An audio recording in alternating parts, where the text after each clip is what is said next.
Nak! Po! Nak! Bakit? Nak! Bakit? Nak! Ito na nga, bababa na. Hintay pa ako bumaba, pwede naman sabihin yung utos.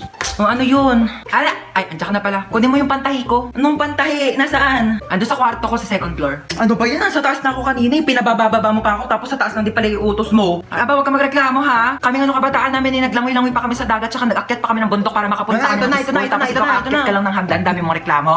Oh, ito na. Thank you. Ay, nakunin mo pala yung walis ting-ting. Nasa rooftop. Ano ba yan? Nasa rooftop? Ano, may reklamo ka? Wala. Ayan. Ay, kunin mo pala yung timba. Nasa rooftop din. Ano ba yan? Ba't kasi pa isa-isa pa? Oh, ano ba kasi gagawin mo dito sa timba? Maglalaba ako ng damit. Maglalaba kayo nasa rooftop yung washing machine. Ay, oo nga, no. Sige, akyat mo na yung timba na yan.